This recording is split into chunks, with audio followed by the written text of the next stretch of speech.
And welcome everybody to the Bangers and Classics podcast. That's with me, James Rupper, and that's him, David Malloy. And where on earth are we this week, David? I just wondered. Well, you should know because you Should built I? a machine. Yes. Oh, really? A Yeah. contraption. It selects our destination for the Yeah. week. And it's decided that we should be in 1986. 1986. So here we are. Yeah. I'm back being young again.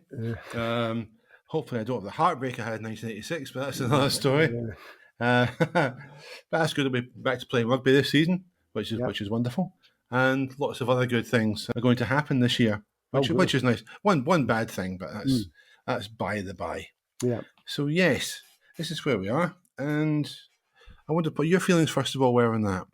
Yeah, I didn't think 1986 was terribly special, but actually, once you look into it, it sort of is. From a personal point of view, actually, I was doing work for Renault actually when it was peak Renault, when they had really good cars. So I was doing their communications to dealers stuff, all information being sent. So that was quite interesting. So yeah, Renault 11, 5 GT Turbo, and all that sort of stuff.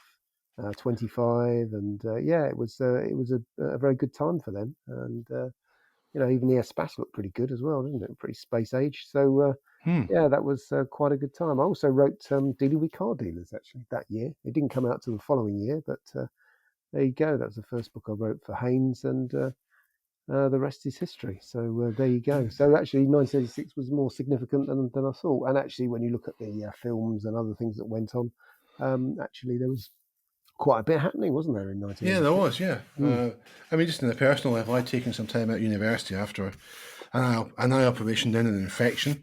1986 marked my return to university to complete my law degree, which I duly did. I also had possibly the best job I ever had that year, which was a summer job. It was working in the Bolton and Paul factory in Melton Mowbray. They made window frames there, and 12-hour shifts, 5 days a week, plus part of the weekend. Was too tired to even be bothered going out. Go and work hard in the sun, go home, read a bit of a book, fall asleep. That was it. But I enjoyed the job. There were some good lads there, and particularly Colin, Terry, and Dave. I hope they're all still with us. Yeah, so a personal front, 86 was pretty good, I think, for the two of us in our respective ways. But how was it for cars? Because we're going to analyse a car from that year and decide whether we think it's a banger or a classic. And the car that we've chosen, and we could have chosen a few cars, but we've mentioned most of them in the podcast already. I think we've even mentioned this one before. It's the Volvo 480, which came along in 86 and lasted till 95. Yeah. And I wonder, James, just what you made of it. Well, it's wedge-tastic, isn't it? Really. I suppose it was unfashionably wedgy, really, at the time. The sort of wedges were on their way out. But I always found it an entertaining little car. I think a lot of people did find the looks quite challenging. In many ways, it wasn't much of a sports car. It was really just a small coupe, really. But anything with pop-up headlights, as we've always agreed, is sensational. There was a 1.7 turbo, which is the one that sort of got to 0 to 60 in sort of just over 8 seconds. So I suppose that was hot hatchy a tiny bit, but I rather liked it. It's one of those things that Volvo did from time to time. Just sort of said, well, yeah, we can do something apart from sort of square-shaped estates. So. Yeah, it was good. It was built in the DAF factory, wasn't it? That's right, yeah, former DAF factory in the Netherlands. Yeah. It was. I mean, you said Wedgie. I mean, I thought Wedge was a character in the Star Wars films. Well, there you go. There you go, yeah. It was designed by a Dutchman as well, I believe. Yeah. I would describe it as a shooting brake, or you could call it a hatchback coupe. I mean, yeah, that's right. It wasn't a hot hatch. It wasn't a full-blown coupe, and it certainly wasn't an estate car. It had elements of all of those things, I suppose. Yeah. In its design, it was apparently the first front-wheel drive Volvo. All right. Yeah, and the engines were supplied by Renault. You would, of course, know that, having worked for Renault back at the time. Yeah, well, there you go. There you have it, yeah. And you had two versions of the overhead camshaft 1.7 engine, one having forced induction and the other one having been normally aspirated. And then there was a 2-litre version came along, which didn't really offer much more power, but I suppose a bit more torque than the 1.7. I wouldn't say they were fast cars. I mean, the turbo was moderately fast, I suppose, by the standards of the day. The 1.7 and the 2 litre, not desperately so. They wouldn't keep up with, for example, with an XR3 or Golf GTI, Renault 11 Turbo, Renault 5 Turbo, Peugeot 205 GTI. Wouldn't be able to hang on to those. But you shouldn't be racing anyway. They were fast enough. And yeah, I quite like the style of them too. I suppose they're a bit quirky, a little bit different, but pop-up lights, James. Yeah, That's it. It cures all manner of ills. It does. Yes, there was apparently going to be a convertible. Oh, goodness me. Yeah. Prototype was shown, and I believe there is at least one still in existence in the Volvo Museum somewhere, but it never made production. It's a bit of a pity, because it didn't look too bad from the photographs I've seen of it. We could also do this, I suppose, as a Dangermobile. Yeah, really? Yeah, because apparently in 1995 there were over 20,500 480s in UK roads. Spin forward to 2022, and the figure drops to 181, with a further 633 unsawn. So it's not a tremendously healthy picture. I mean, it was always a quirky car. Now it's just a rare quirky car, James. Yeah, that's right. I wouldn't say I love it, but I don't dislike it. So I'm going to go for classic in this one. Yeah, it is a classic, really, isn't it? Yeah, it'd be nice to pick one up at a banger price and enjoy it. Well, absolutely, yes. I didn't check out prices. That's something we should perhaps do, maybe come back on that next week. Yeah. But 1986 was started off badly, as I recall, James. You remember the space shuttle disaster? Yeah, that's right. Yes, I do remember Challenger, that, yeah. which we were going to come back to because we're going to talk about music next, I think. Oh, the right. music of 1986, and I've got a couple of tracks for you that I think were exceptional from that year. A band called Furniture had a single called Brilliant Mind, which I think is superb. Yeah, I've never heard of them, David. Yeah, well, that's all right then. You've never heard of Brilliant Mind? No, not at all. Oh dear Lord! It was in the charts. I mean, it did make the charts. Did it? Oh, right, didn't. okay. It didn't reach the higher echelons where it should have been, but it didn't. I just thought it was one of these you made up. No, I'm not bright enough to make up stuff like that. Good Lord, no. The other song I'm going to mention, and you're going to like this one, I'm sure, because you will know this one, is "Wonderful Life" by Black, otherwise known as Colin Verncombe. Yeah, I do know. I'm aware of that, yeah. And some people think it's an uplifting song. It's anything but. If you listen to the lyrics, it was written during a somewhat difficult period of his life. But I think it's a wonderful, wonderful song. It's well written, it's well sung, it's well played. There's nothing I don't like about it. And, I sometimes hear it, even in supermarkets, etc. today, I hear it comes on the radio. I always think, what a great song that is. It's got a timeless appeal, in my view. Other thing, of course, worthy of note from 1986, it's the Peter Gabriel video for Sledgehammer. You must remember that. I didn't realise that was 86. Yeah, it was 1986, I believe, that Sledgehammer came out. And, he did the duet with Kate Bush in the album, as I recall it. Was it Don't Give Up? Yeah. Was the one with Kate Bush? I think it was That's the same album. It is, yeah. But I mentioned the space shuttle disaster.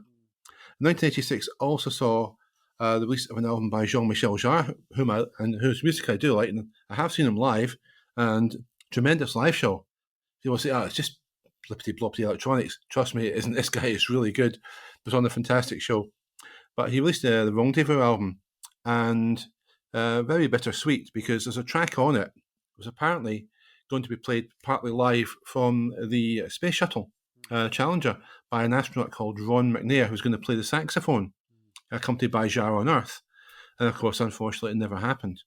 I think in the album it's now called, I think it's Fifth Rendezvous from memory. I think it may also be called Ron's Track or Ron's Song or something. But that's on it. But it's a good album, and Rendezvous 4 is very much a toe-tapping track.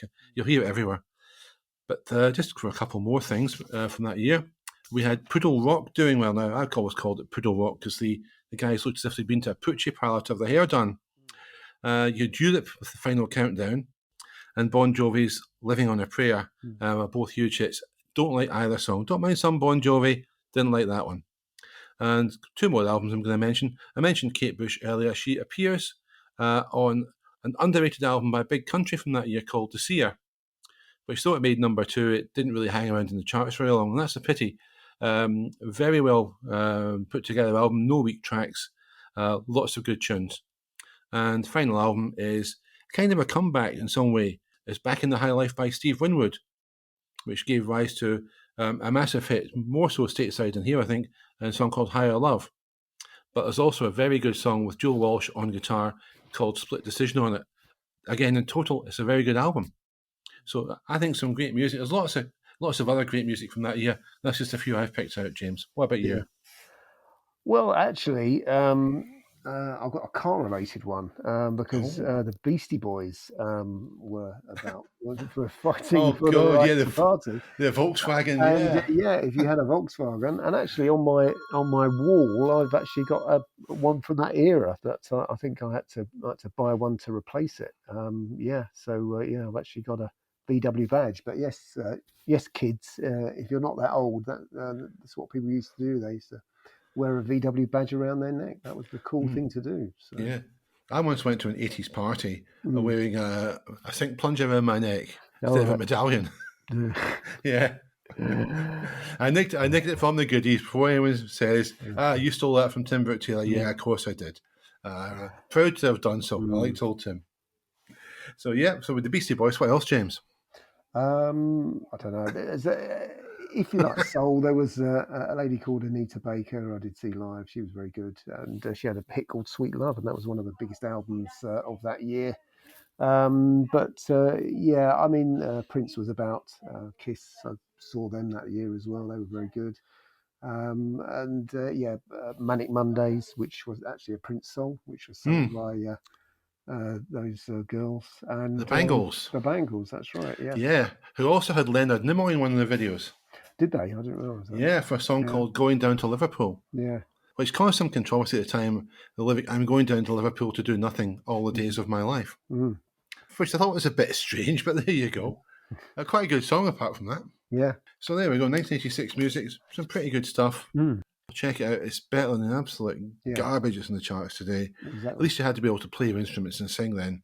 If that makes me sound old, don't care. Deal with it. So anyway, we'll take a quick break there whilst I research something. You're listening to Bangers and Classics, the podcast hosted by two intrepid time travellers who were both born out of time. And we are back after the break. Done a bit of cars and music.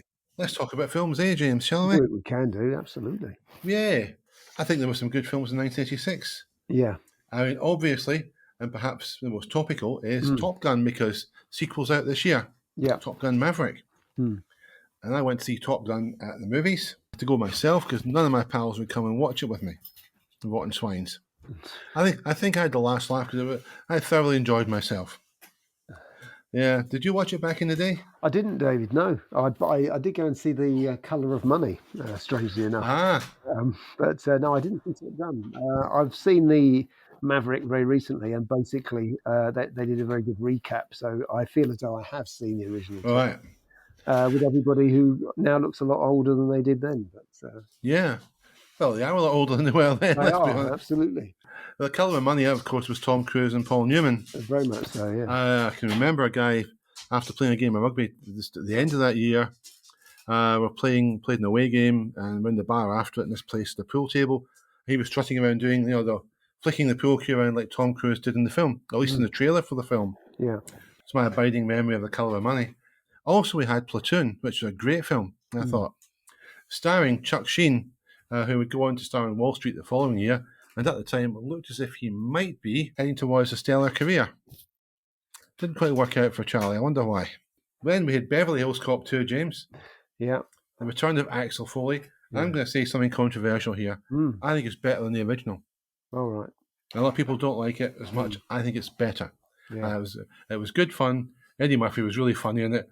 In particular, also the scene where the guy playing Taggart pretends to be former President Gerald Ford. I found that very funny for some reason, and still do. But the release of Beverly Hills Cop 2, or the impending release, had an effect on another film from 1986. One I think you might like, James, Cobra.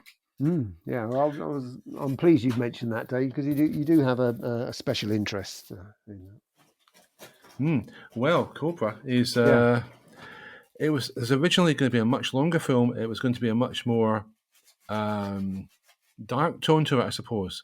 and there's a work print that exists that's over an hour longer than the release version. But the studio, he had Beverly Hills Cop 2 was coming out. They wanted to make it a little bit of a faster paced movie to fit in more with what they expected that Beverly Hills Cop 2 would be. And so a lot of it was cut. And some of the cuts don't make much sense, I have to say. I'd love to see the full-length version, but I don't think we're ever going to get the privilege of seeing that, unfortunately. So it'd be interesting to see exactly where they went with it. But it's an enjoyable romp anyway. Don't take it too seriously. And of course, Crocodile Dundee. Mm.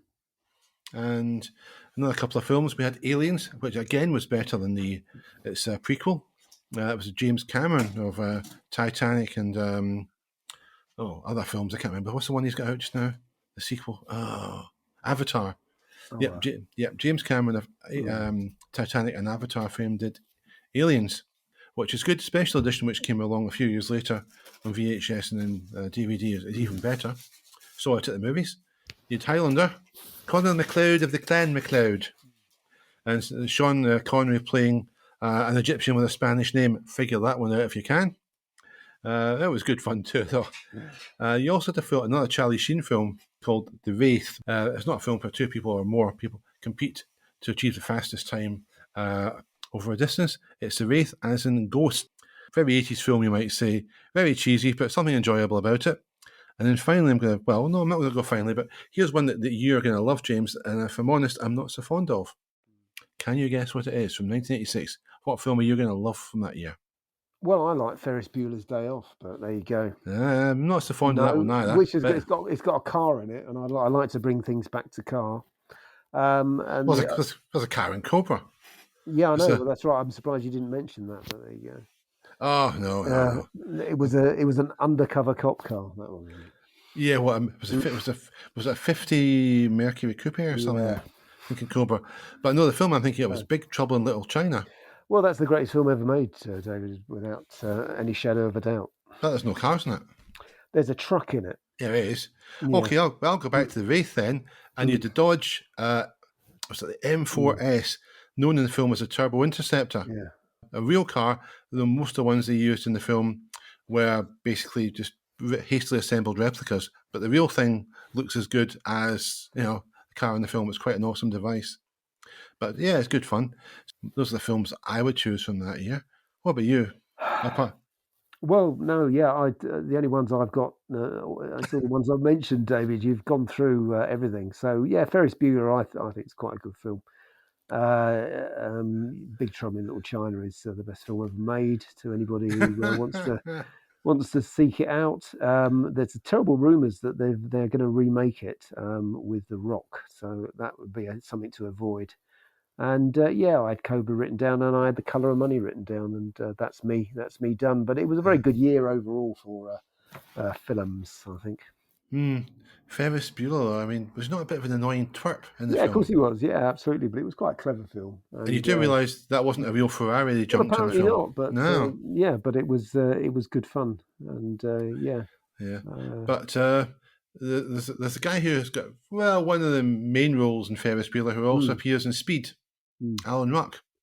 He's Ferris's pal. Yeah. He also appears as one of the bus passengers in the 1994 film Speed. Just going back to transport for a second. Yeah. Anyway, we did have a challenge as well, didn't we? Did we? Oh, right. Yeah, of course we did. Yeah, you've not read the email again, have you? No.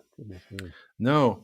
Well, while you're reading the email, I'll talk about one or two things that happened in TV in 1986. Oh, okay. Yeah, we had Prospects. We mentioned in the show before. Well, mentioned in the podcast before. Great show. Watch it. We also just Lovejoy starting in British TV about the antiques dealer in your part of the world, James. I believe it was East Anglia. He used to wander around East Anglia in a Morris Minor. Yeah, exactly. A Morris Minor convertible, no less. He looked rather like a much older version of a friend of mine from school. Now that he is much older, my friend from school, kind of looks a bit more like Lovejoy these days. Maybe not quite as craggy. You also had the final edition of Pebble Mill at 1 on the BBC. And then BBC some years later destroyed the studios. Corporate vandalism, but there you go. You'll remember this, James. I'm sure you'll remember this of all people. Channel 4 started putting the red triangle on screen for films with adult themes. Oh, right. Yeah, it was 1986. It only lasted under a year before it was taken away. Then there was one thing, And this is kind of linked to a film that's got cars in it. If I say to you, you're only supposed to blow the bloody doors off, where was that scene shot? Um, was it White City? No, close. Crystal Palace. It was Crystal Palace. Well, Crystal Palace transmitter apparently became the first in the world to broadcast in stereo. It was a program I wouldn't have watched then or now. It was the first night of the proms. But apparently it was the first to be broadcast in stereo. All right. So there you go. So, the challenge, have you remembered what it is yet? No. No. Okay. Means I've got to look it up because I've forgotten as well. Oh, really? No, I haven't, no. Oh, okay. I'm a liar. The challenge was to find a 1986 registered coupe for £6,000 or less. All right. That's it. Very, very simple. And you can go first because I'm sure you found a cracker. Well, yeah. Strangely enough, yeah, I did find a 944 that I didn't really trust. It was only going for about £4,000, but the more I read the advertisement, the more I really didn't like the seller. So that really put me off. Which is always very good. It's always a good thing. It's a good thing to have. But it seemed relatively cheap, but there seemed to be bits wrong with it, so I didn't like the look of that. And they blanked out the registration number and stuff, and I just thought, nah, I think there's something more to this, and I only want to bring quality to the Bangers and Classics challenge. Yeah, well, that's right. That's worth a laugh. A 1986 Fiat X19 Bertoni, as it says in the ad, and that was It yeah. wasn't a Fiat in 1986, though, was it? Well, I don't know. They might have badged it as one, but and I know it's not as pure as the. If I was going to buy one, I'd buy a '70s one because it hasn't got these awful bumpers on it. But I think technically we'll all accept that it's still a Fiat. But okay, maybe they call Oh, it do I have to? a Bertoni. But it doesn't matter. It doesn't make it any less. I mean, it is a Targa top, and I Mm. presume in your terms and conditions you specifically excluded having a Targa roof. But that's what it does have. But £4,200 seems pretty good to me, and this bloke seems to have worked on it and sorted it all out. It's only 42,000 miles. Doesn't seem to be very rusty. And yeah, no. So I thought that was quite a nice little clean car to go for, actually. You know I like X19s, James. I know you do. That's right. I do, yeah. This car's got a film link. Well, sort of. It was an absolutely rubbish film a few years ago called Pain and Gain. Right. And one of the protagonists in it drives the notchback version of the Pontiac Fiero. I think it was with like a Scooby-Doo seat covers or something like that. There's something strange. Oh, really? Dreadful film anyway. But the Pontiac Fiero was, and I believe it still is, the world's greatest selling mid-engine sports car. Yeah, I think it is. Yeah. Yeah. And it wasn't particularly a success. That's the thing.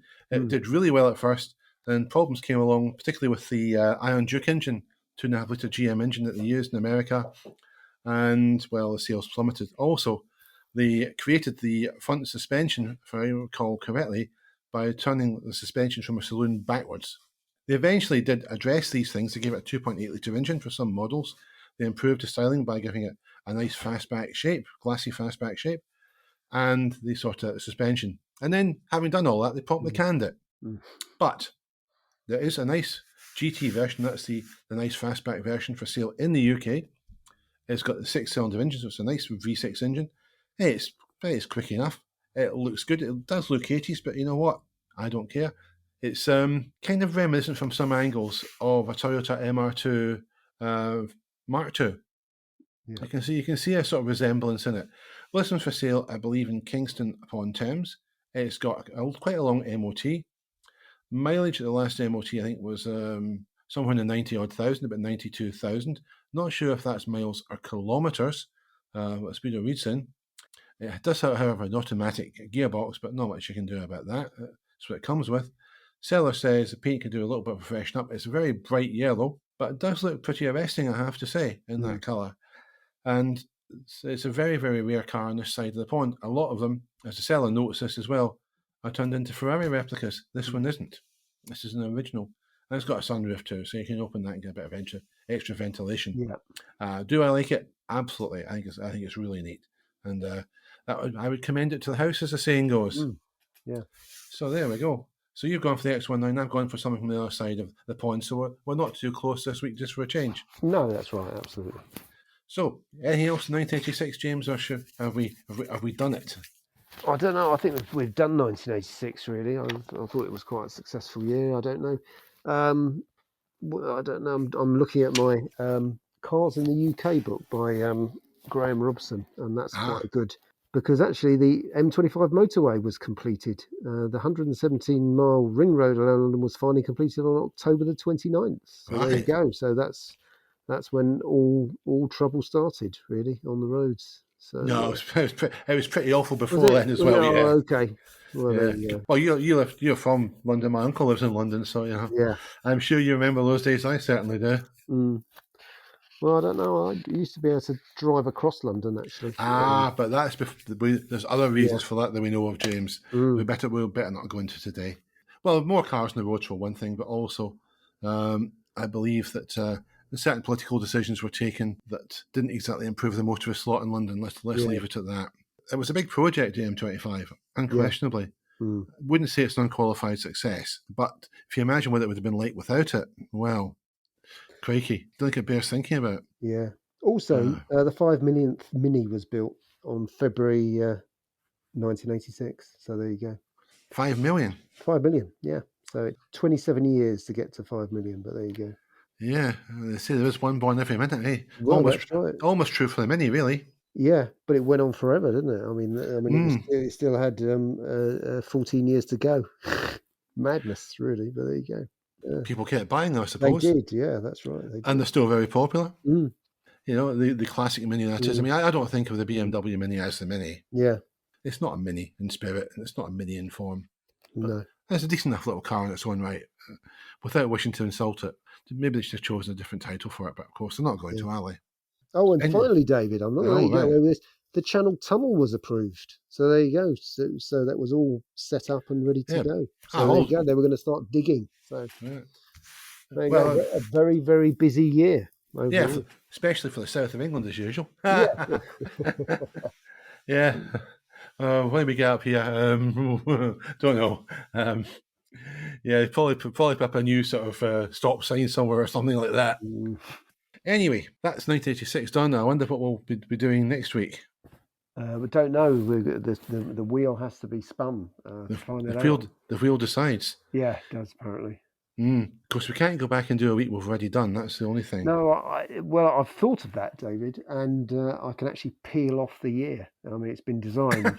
It's been designed so that I can actually peel that year away and put it away for safekeeping, and even replace it with another year. Because I've got some 2000s, even though I don't believe the 2000s are terribly good, and for all sorts of reasons. But I will have to replace some of the years. I've gone from 1960 onwards. If anybody is into the 50s, we can put 50s in if they're interested in that. But, Crikey, that's going a long way back. I don't remember anything of that. Oh, well, it was well, long everything time was as well. black and white then, David. Colour didn't Yeah. arrive until the 60s, and Yeah. there you go. And Well, this is true. Yeah. I mean, Humphrey Bogart, and nobody ever saw that man in colour. no, Oh, it was just black and white, wasn't it? Oh no, I tell you, the African Queen. yeah, I think he was. They had to paint him for that. Yeah, no, I'm sure they did. He actually was monochrome, Mm, and they'd go into the studio to be painted. Same with Jimmy Stewart, etc. yeah, Cary Grant. These guys all started out life as monochrome and they had to be yeah. painted when colour came along. Mm. That's absolute nonsense, isn't it? I thought it was true. That's very convincing. Yeah, I thought it was true as well. Mm, It probably is somewhere. yeah, Anyway, I shall say thank you very much for listening. We'll be back next week with another year, but we're going to do complete disservice to you. yeah, absolutely. We'll be ruining another year for you. So Yes, yeah, that's if that was it. the year you got married and you've got wonderful memories of it. Now we've just spoilt it all. But there you go. Yeah. But yeah, 1986 wasn't such Yeah, a bad year, all told. no. And on that note, cheerio. Yeah, cheers, everybody. I'm going to go and find the Bangles in 1986.